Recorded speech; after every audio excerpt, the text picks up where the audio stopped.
Magandang gabi mga masters, bali ngayon po ay 4 na videos po ma-upload ko po sa aking YouTube channel. Tama nga mga masters, 4 na videos nga po ang ma-upload ko po ngayong gabi. Mga masters, okay lang po bang wag nyong skip ang mga ads sa aking mga videos? Salamat po talaga mga masters sa solid na pagsuporta po sa akin. What's up mga masters? Nandito na naman tayo sa panibagong araw, panibagong kabanata na naman ang pagsasama-samahan natin ngayon guys.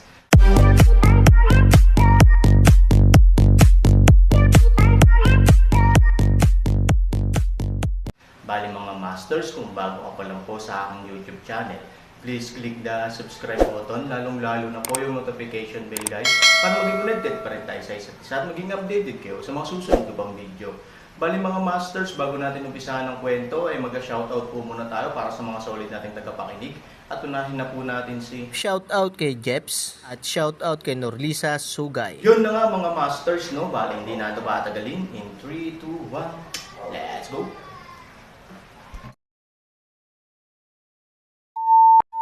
Kabanata 1606 hanggang 1610. Ang mga salitang ito ay nagpangiti kay Aaron. Oo naman, mayroon siyang kung anong uri ng dominanteng anak na lalaki, at kung anong uri ng dominanteng mga magulang ang mayroon siya. Ang kayabangan ng babaeng ito ay ganap na naipasa kay Li Shanfeng. Sa oras na ito, naisip ng ginang na medyo pamilyar si Yan Yu. Kumunat ang noo niya at nagtanong, "Little girl, parang nakita na kita somewhere." Ibinaba ni Yan Yu ang kanyang ulo at hindi nang ahas na tumingin ng diretso sa mga mata ng ginang. Sinabi ni Han Sanchen, 2 taon na ang nakalipas, ang asawa mo ay lasing at pinatay ang kanyang mga magulang. Nang marinig ito ng ginang, hindi na nag-alala. Sa halip, nagpakita siya ng mapang-asar ng ngiti at sinabing, "It's you damned girl. How come you came to help your parents to revenge today? Kung gusto mong humanap ng katulong, dapat humanap ka ng disente.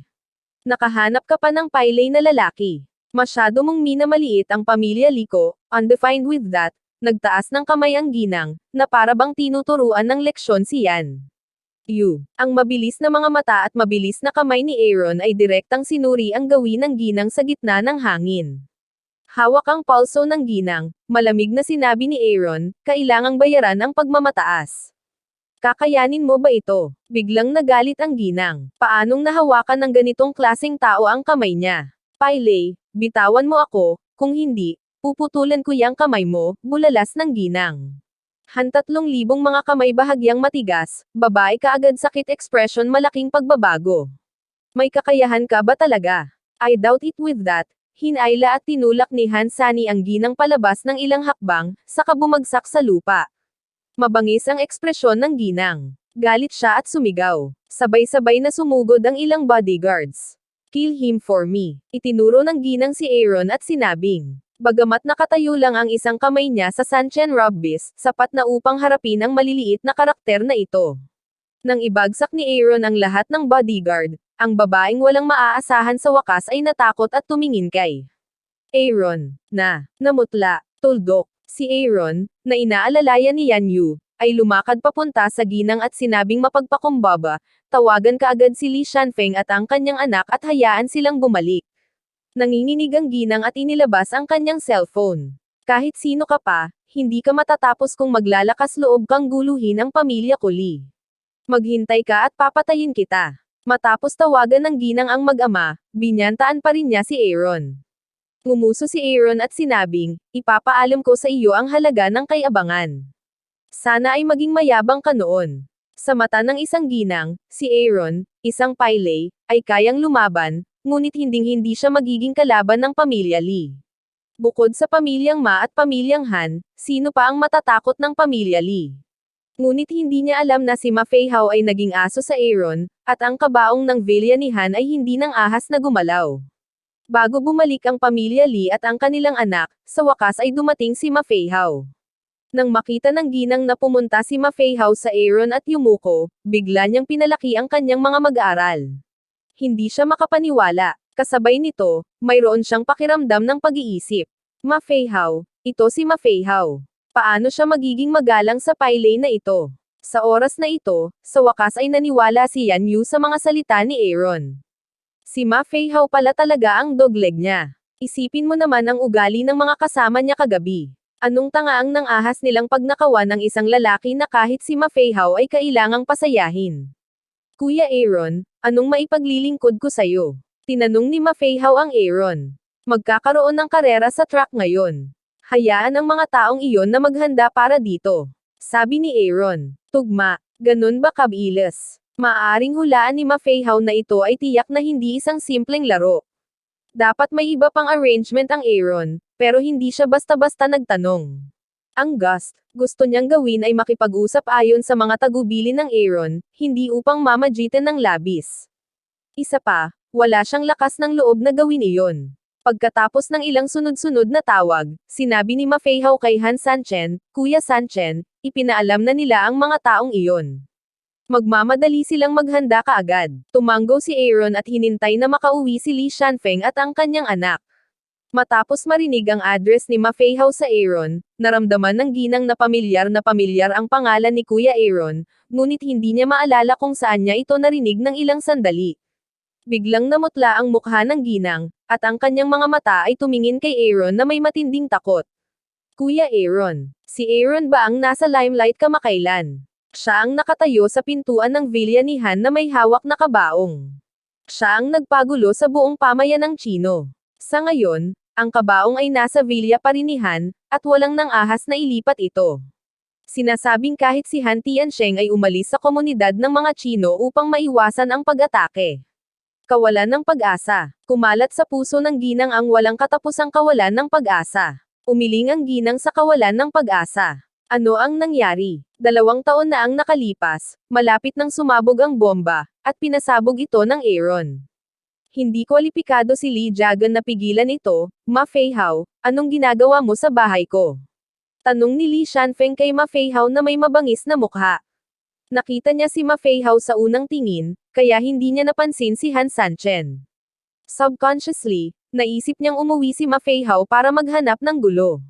Bagamat may isang tiyak na agwat sa pagitan ng pamilyang Li at ng pamilyang Ma, ngunit ngayon ay binobuli sila hanggang sa ulo, hinding-hindi susuko si Li Shanfeng. Li Shanfeng, hindi mo ba alam kung sino ang iyong na-provoke? Nakangising sabi ni Ma Feihao. Sa oras na ito, nakita ni Li Shanfeng ang Aaron, ang kanyang balintataw ay lumaki ng ilang beses. Nang ang Japanese at Korean ay 3,000 kabaong, nakita niya sa kanyang sariling mga mata, para sa hitsura ng Han 3,000 na natural na pamilyar sa puso, ngunit bakit siya lumitaw dito? Aaron, ang aking pamilyang Li ay walang mga hinaing o sama ng loob sa iyo. Bakit ka pumunta sa bahay namin para manggulo? Higit na maluwag ang tono ni Li Shanfeng. Sa harap ni Ma Feihao, nagkaroon pa rin siya ng lakas ng loob na magsalita, ngunit sa harap ng Aaron, hindi siya nang ahas. Kung tutuusin, ito ang taong maaaring pilitin si Han Tiansheng na umalis sa lugar ng mga inchik, tingnan mo siya. Kilala mo pa ba siya? Tinuro ni Aaron si Yan Yu upang sabihin. Pagtingin sa direksyon na itinuturo ni Aaron, nakasimangot si Li Shanfeng nang makita niya si Yan Yu. Pagkatapos ng lahat, ito ay 2 taon na ang nakakaraan. Mayroong hindi mabilang na mga kababaihan na pumupunta at lumilibot sa Li Shanfeng. Paano niya naiisip si Yan Yu sa lahat ng oras, hindi ko alam. Sabi ni Li, ngayong nakalimutan mo na, ipapaalala ko sa iyo na 2 taon na ang nakalilipas, namatay ang kanyang mga magulang sa lasing na pagmamaneho ng iyong ama. Naaalala mo na ba ngayon? Sabi ni Aaron. Pakiramdam ni Li Shanfeng ay parang tumigil sa pagtibok ang kanyang puso.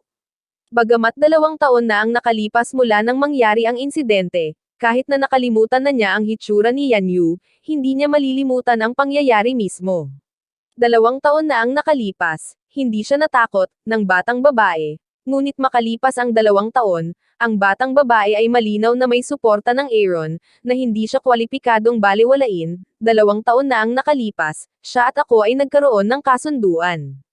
Hindi napigilan ng ama ni Li Shanfeng na sabihin, ang iyong anak pinuntahan siya na may dalang pera at hiniling na matulog sa kanya bago niya ibigay ang pera.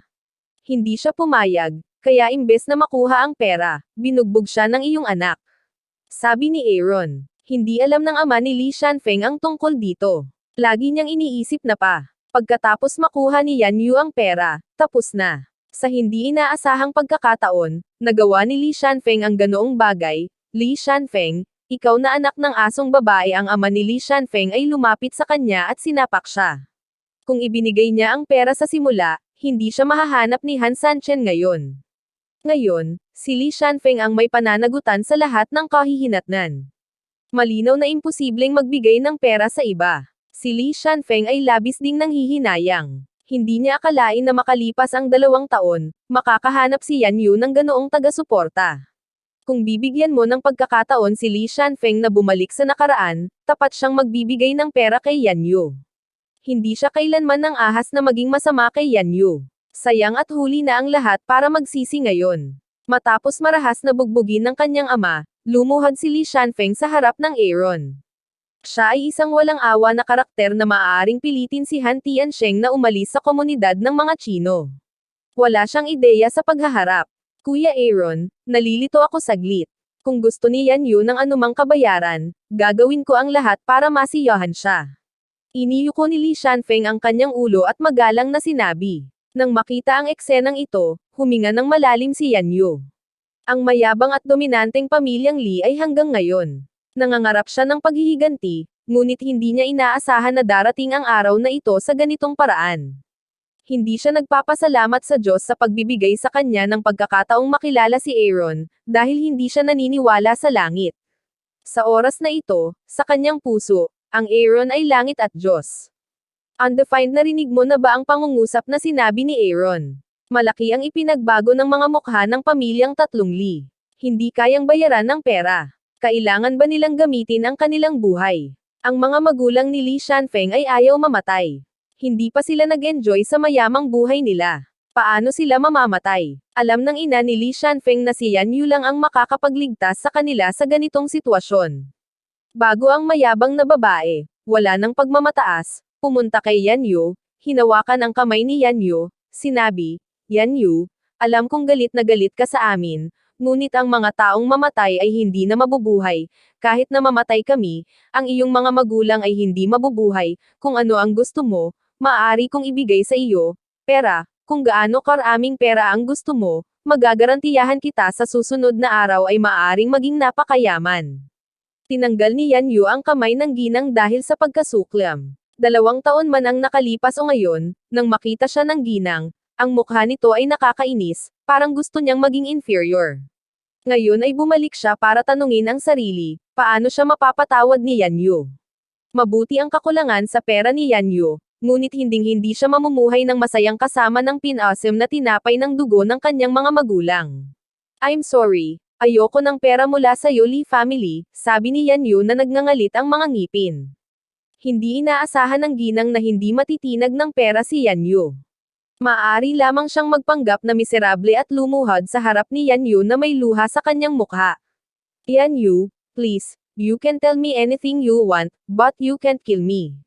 I don't want to die. Mapait na sigaw ng ginang. Hindi man lang nanlambot si Yan Yu, at alam niyang nagpapanggap ang kawawang babae. Gusto lang niyang iligtas ang kanyang buhay. Kung wala siyang suporta ni Aaron sa hinaharap, tiyak na maghihiganti siya.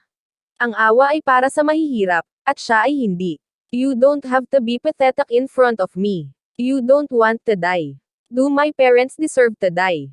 Tuwang-tuwa si Yan Yu kaya sinampal niya sa mukha ang ginang at nagpatuloy, alam mo ba kung gaano sila kasakit? Alam mo ba kung gaano ako kawalang magawa? Nakikita ko lang silang mamatay ng dahan-dahan, ngunit wala akong magagawa pagkatapos ng babae. Ay sinampal, sumilay ang galit sa kanyang mga mata, ngunit hindi siya nang ahas na umatake, dahil ang backer ni Yan Yu ay Aaron, at ang Aaron ay hindi kwalipikadong harapin ng pamilya Li. Kasalanan ko, tuldok. Handa akong tanggapin ang responsibilidad. Handa akong ibahagi sa iyo ang kalahati ng ari-arian ng pamilya Li. Patawarin mo sana kami. Nagsimula ring kumilos ang ama ni Li Shanfeng na kaawa-awa sa oras na ito, at nagsisisi, na ibang-iba sa pagmamataas noong nakaraang 2 taon. Naaalala pa rin ni Yan Yu na isang araw pagkatapos ng aksidente sa sasakyan 2 taon na ang nakararaan, pagkatapos na lumitaw ang ama ni Li Shanfeng, siya ay may higit na mataas na saloobin. Kahit alam niyang nakapatay siya ng tao, wala siyang pakialam. Parang 2 buhay ang walang kwentang banggitin sa kanyang mga mata. Kung 2 taon na ang nakalipas, siguro mapapatawad na kita, pero hindi na ngayon, sabi ni Yan Yu light. Sa oras na ito, sa wakas ay hindi mapigilan ni Li Shanfeng. Pinandilatan niya si Yan Yu at sinabing, Yan Yu, huwag kang masyadong lumayo. Sa tingin mo ba ay wala na akong magagawa para sa pamilyang Li? Payo ko sa iyo. Bago pa siya matapos magsalita, hinampes siya ni Ma Feihao sa tuhod at tinungo si Li Shanfeng. Tuldok. Bilang paa ng aso ng Aaron, paano siya hahayaan ni Ma Feihao na lumiko sa kanto at sabihin na ang Aaron ay hindi? Dumudugo ang ilong ni Li Shanfeng at maging ang buto ng ilong nito ay bumagsak. Li Shanfeng, mukhang kulang pa ang natutunan mo. Bakit hindi mo man lang pansinin si Kuya Aaron ngayon? Malisyosong sabi ni Ma Feihao. Palihim na tiningnan ni Li Shanfeng at Yu Guang ang Aaron. Bagamat ayaw niya, hindi siya nang ahas na pabulaanan ang mga salita ni Ma Feihao. Aaron, ito ay Aaron. Ang pamilyang Li ay isa lamang nunal na langgam sa kanyang harapan. Hindi kumbinsido. Itinaas ni Ma Feihao ang kanyang kamao at pinagbantaan si Li Shanfeng. Alam ni Li Shanfeng na sinasamantala ni Ma Feihao ang pagkakataon na talunin ang iba. Umaasa sa deterrent power ng Aaron, sadyang ipinakita niya ang kanyang kapangyarihan sa kanyang harapan. Gayunpaman, kung hindi siya makikipagkompromiso, lalo lang siyang magdurusa. Oo, sabi ni Li Shanfeng na nakayuko. Nalungkot si Ma Feihao na hindi siya makahanap ng pagkakataong labanan ang suntok na ito. Si Li Shanfeng ay palaging mayabang. Hindi niya inaasahan na kailangan niyang maging masunurin sa harap ng Aaron. Dalhin mo sa track, sinabi ni Aaron kay Ma Feihao. Hindi pa nahuhulaan ni Ma Feihao kung ano ang tunay na intensyon ng Aaron. Nakakita siya ng ilang bodyguard, at dinala siya ng 3 miyembro ng pamilya Li sa track. Unang dumating sina Aaron at Yan Yu. Nabawi ni Shuyang ang kanyang orihinal na estado sa panahong ito. Malaki ang tiwala niya na makakuha ng magandang resulta para sa Aaron sa susunod na laro. Ang dahilan kung bakit siya nagsusumikap ay alam ni Shuyang na kung gusto niyang maghiganti at buhayin ang kanyang pamilya, makakaasa lamang siya sa Aaron. Aaron kapatid, ang kompetisyon ngayon, hindi kita pababayaan. Shuyang nakita ni Aaron at trotted all the way to Aaron. Hindi mahalaga ang race place ngayon, gusto kong makakita ng aksidente sa sasakyan sa track, Aaron said. Tumalon ang mga talukap ni Yan Yu sa kanya. Dati, hindi niya maintindihan kung bakit biglang inayos ni Aaron ang laban sa sitwasyong ito, ngunit pagkatapos marinig ito, nahulaan niya kung ano ang gustong gawin ni Aaron, isang aksidente sa sasakyan. Naguguluhan si Shuyang na tumingin sa Aaron, kapag nagkaroon ng aksidente sa sasakyan sa track, tiyak na napakalungkot, dahil ang bilis sa track ay halos nagpapakita ng limitasyon ng pagganap ng isang kotse. Sa ilalim ng bilis na ito, kapag nagkaroon ng aksidente sa sasakyan, ito ay isang banta sa buhay para sa driver. Natatakot ka ba? Bahagyang tumingin si Aaron kay Shuyang. Gustong maghiganti ni Shuyang, ngunit ang kanyang kalaban ay si Ma Feihao.